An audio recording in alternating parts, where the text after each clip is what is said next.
describe him to me.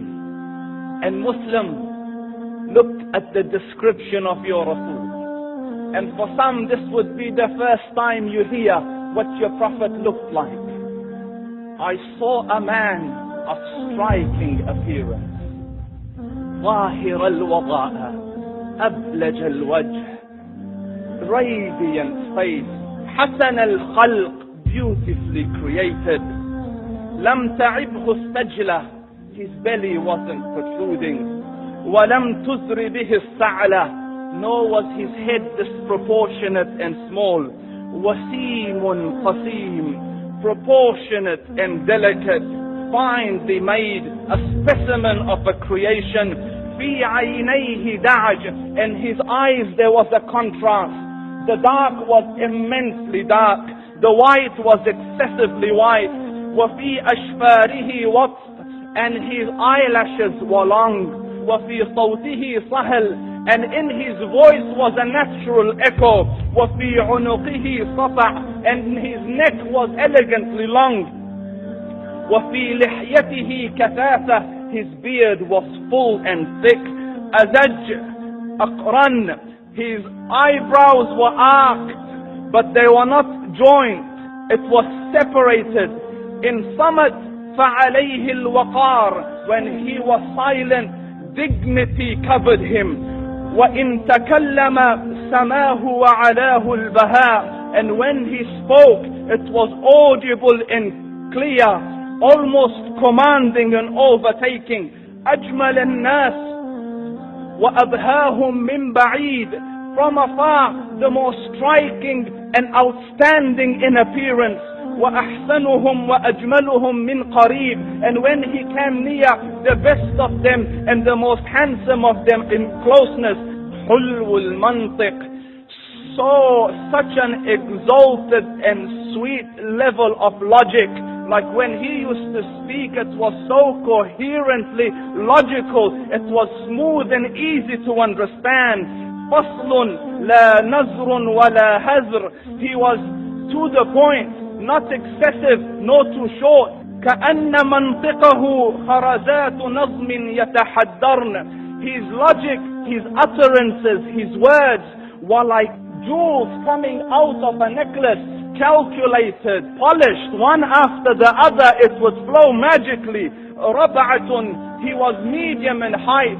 Your eye didn't have to strain to look up at him, nor was it tedious to look down at him. He was a comfortable sight to look at.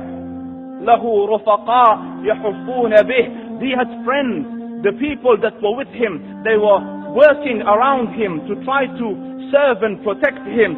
إن قال سمعوا لقوله, when he used to say something, they used to hearken to what he used to say. وإن أمر تبادروا إلى أمره, when he commanded, they used to compete to fulfill the command. This is Muhammad Rasulullah. This is Muhammad Rasulullah. Anas ibn Malik says, he says, I came out one night, I came out one night, it was the full moon night.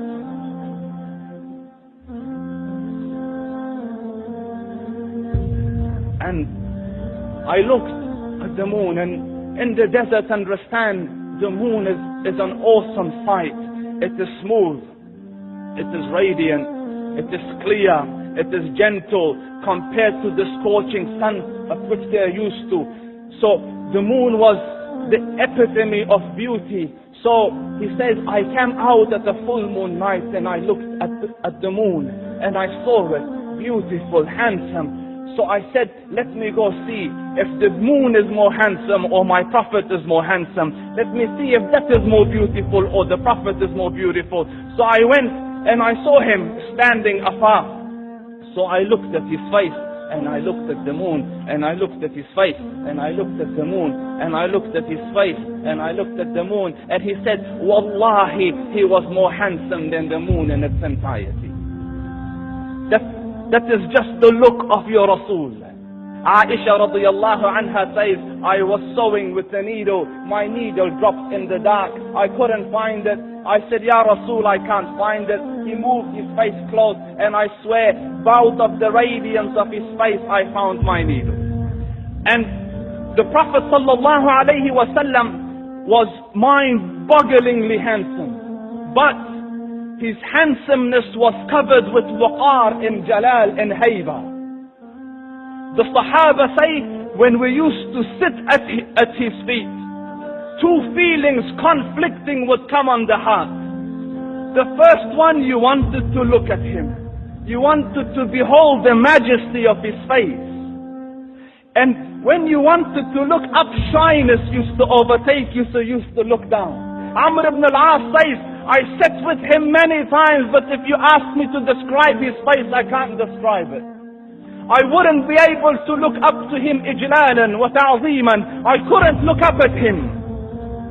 And that is why he didn't have the problems that Yusuf alayhi salam had. Because it was difficult to penetrate the awe and the splendor of the Rasul.